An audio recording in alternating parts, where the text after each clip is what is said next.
5 estabilidades previstas em lei que você precisa ficar de olho. Sejam todos muito bem-vindos à nossa conversa de trabalho. Para quem não me conhece, eu sou Cida Carvalho, sou advogada, especialista em direito e processo do trabalho, e neste canal nós estamos falando sobre direito do trabalho de uma forma fácil e tranquila para que todos nós possamos saber todos os nossos direitos trabalhistas. Antes de começar, quero pedir você para poder curtir o nosso vídeo, se você gostar, claro, do tema, também para você compartilhar com os amigos, nossos amigos trabalhadores, e você também se inscrever aqui no nosso canal, ativando a notificação, clicando no sininho que está aqui embaixo, para você não perder aí nenhum vídeo que a gente postar mais adiante, né? Então, para de conteúdo. Quais são os 5 tipos de estabilidades que são previstos em leis que a gente precisa ficar de olho enquanto estamos empregados? Vamos ver? Estabilidade. O que é estabilidade? Antes da gente começar a falar sobre os 5 tipos de estabilidades mais comuns, é interessante a gente saber o que é estabilidade. Estabilidade é quando o empregado ele não pode ser dispensado. A estabilidade pode ser de duas formas, pode ser a definitiva, mas também pode ser a provisória. E dentro desse rol, a gente vai ter várias, inclusive, mais delas são as provisórias. No caso da estabilidade definitiva, é quando, por exemplo, há um empregado público, né? São aqueles que fazem concursos, mas eles não são estatutários, eles são seletistas, né? Mas mesmo assim, em situações como essa, eles só podem ser dispensados em situações muito, mas muito específicas mesmo. E a outra situação são as estabilidades provisórias. Nesse caso, o empregado ele não pode ser dispensado por um certo período que está definido em lei. E hoje nós vamos falar sobre os 5 tipos mais comuns. Vamos lá? Gestante. A primeira delas, e acredito que seja que a maioria das pessoas mais ouve falar e mais entende, é com relação à estabilidade da mulher gestante. A mulher engravida, ela começa a trabalhar, ou ela já está trabalhando em determinado lugar, e aí ela engravida. E aí, como é que fica? Aí o patrão pode chegar e falar assim, engravidou, então agora o que eu vou fazer? A empresa vai ficar com déficit aí, porque ela pode estar passando mal durante a gestação, depois vem o parto, ela vai ter que ficar afastada, vou ter que procurar uma outra pessoa. Antes que isso aconteça, eu vou fazer o quê? Eu vou dispensá-la. Pode isso, Arnaldo? Não, nunca, jamais. Em hipótese alguma, porque a mulher detém uma certa estabilidade, que é desde o momento da concepção até 5 meses após o parto. Isso significa que durante esse período, a não ser que aconteça uma situação muito grave, ela não pode ser dispensada, porque ela detém a sua estabilidade provisória. Mas aí você me pergunta, Cida, mas e quando acontece dela estar no início da gestação, o empregador não sabia que ela estava grávida e dispensou aí? O que acontece? Problema do empregador. Ninguém tem nada a ver com isso. Ela detém a estabilidade da mesma forma, porque é do momento da concepção até 5 meses após o parto. Independente se o patrão sabia ou não no momento da dispensa, ela detém esse tipo de estabilidade. Porque no caso da estabilidade da gestante, é uma proteção à maternidade, que inclusive está na Constituição como direito social. É uma questão de responsabilidade social, porque a maternidade, a proteção à maternidade é um direito social que está no artigo 6º da nossa Constituição. Não é apenas o direito à mulher, é o direito à criança, é o direito a nascer, é o direito a poder conceber. Então, nessa situação específica, nós temos aí a questão da estabilidade. Aí você me pergunta, mas se tem estabilidade em todos os momentos da gravidez, até mesmo se acontece um aborto ou se a criança nasce morta, por exemplo? A gente tem essas duas possibilidades que estão prescritas em lei. A primeira com relação ao aborto. Se acontece aborto não criminoso até o 6º mês de gestação, a mulher, obviamente, cessa a estabilidade no momento e ela só vai ter direito a ter 2 semanas de repouso, né? São licença aí de 2 semanas. E quando a criança nasce morta? A partir do 6º mês de gestação, ela vai ter os mesmos direitos, ela vai continuar tendo aí a licença maternidade de 120 dias e, obviamente, né, por uma questão de equiparação, também vai ter a sua estabilidade até, né, o momento que a criança nasceu, independente se foi morta ou não, no momento que ela nasceu, até os 5 meses após. Por uma questão de equiparação, nós vamos ter aí a estabilidade. Mas em outra questão, a gente falou aqui agora com relação à criança, será que se a criança nasce morta, ela tem a estabilidade.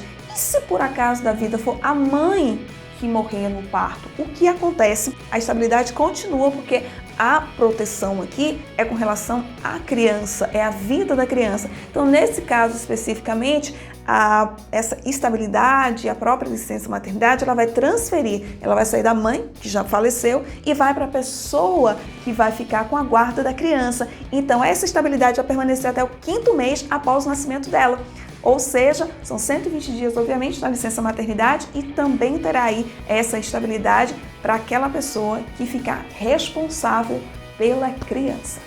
Dirigente sindical. Imagine só você, pessoa que está aí reclamando do sindicato, que ele não está tão atuante, e você resolve, você fala, não, a partir de agora eu vou ser representante sindical. Mas bate aquele medo, e se eu me candidatar, ganhar e ser dispensado, perder meu emprego, o que vai acontecer? Eu não posso colocar meu emprego em risco, obviamente.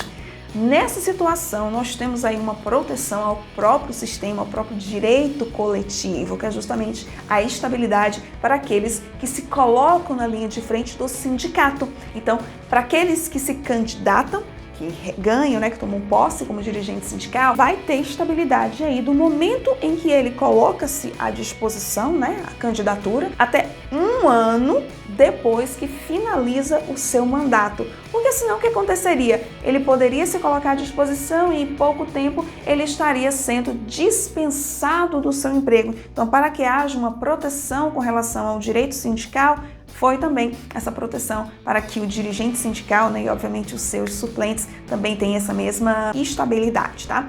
Lembrando também que o sindicato, ele precisa fazer essa comunicação ao empregador, não se esqueça disso, tá? No momento aí que ele apresenta a sua candidatura, no momento também da eleição e até mesmo da posse, todos esses momentos, o sindicato precisa comunicar à empresa que aquela pessoa, está ali como dirigente sindical, até mesmo para poder resguardar. Nós estamos num sistema legalista em que basicamente o que vale é o que está escrito, precisa de comprovação. E a forma de comprovação é justamente através dessa comunicação, do comunicado.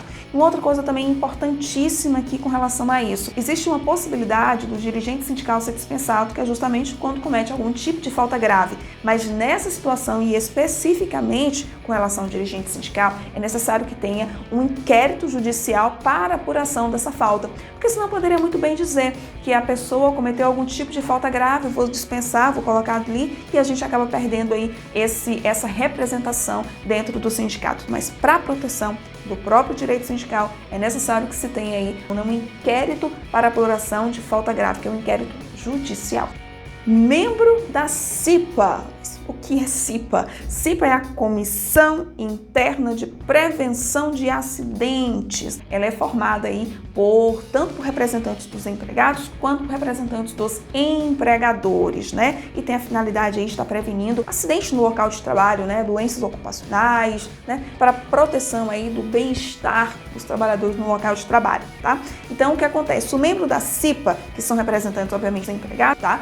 E os seus suplentes também, eles vão ter aí uma estabilidade provisória do momento da sua candidatura até 1 ano após o final do seu mandato, tá? Só que ao contrário do dirigente sindical, em que ele só pode ser dispensado, na situação aí de apuração de falta grave, quando ele comete alguma falta grave, no caso do integrante da CIPA, ele pode ser dispensado por algumas razões, ou disciplinar, ou técnica, econômica ou financeira, tá? A única coisa que é vedado aqui é com relação à dispensa arbitrária, que não tem aí nenhum motivo relevante. Mas se tiver dentro desses pontos, que é o disciplinar, técnico, econômico ou financeiro, infelizmente, o representante da CIPA pode ser dispensado. Mas tirando isso, ele tem aí a sua estabilidade do momento da candidatura até 1 ano após o final do seu mandato.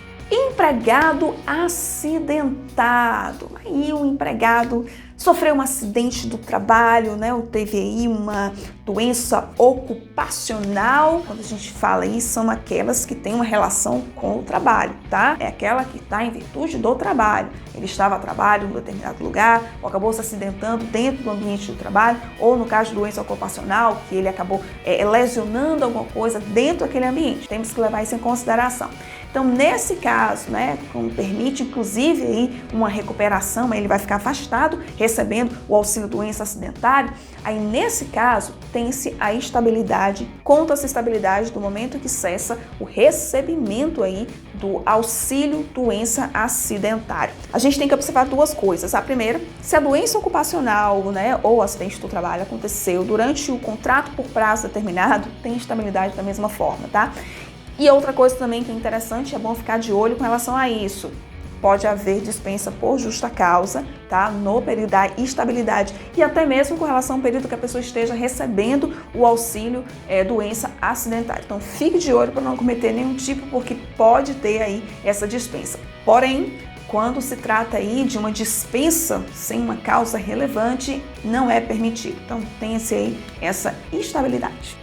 Dirigente de cooperativa. Pois é, gente, o dirigente de cooperativa detém os mesmos direitos do dirigente sindical, de acordo com o artigo 55 da Lei 5764 de 71. Essa lei, ela define a política nacional do cooperativismo, né? É só mesmo uma ressalva para a gente poder entender que, no caso do dirigente de cooperativa, ele vai ter aí a mesma estabilidade do dirigente sindical.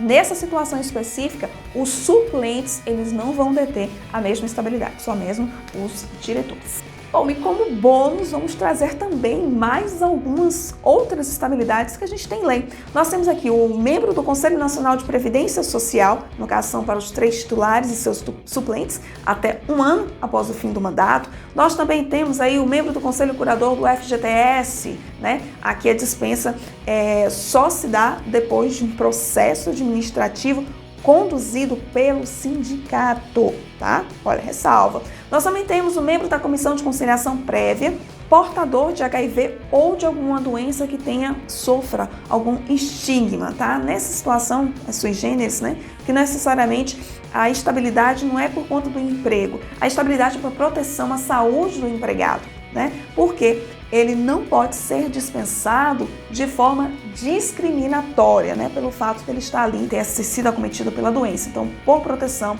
à própria saúde do trabalhador, é vedado a dispensa de forma discriminatória. Essas foram apenas algumas, né, das estabilidades previstas na nossa legislação. Se você lembrar de mais alguma, deixa aqui nos comentários, vamos fortalecer ainda mais os nossos conhecimentos e debater, obviamente, mais o direito do trabalho. E não se esqueça de curtir esse vídeo, caso tenha sido interessante para você.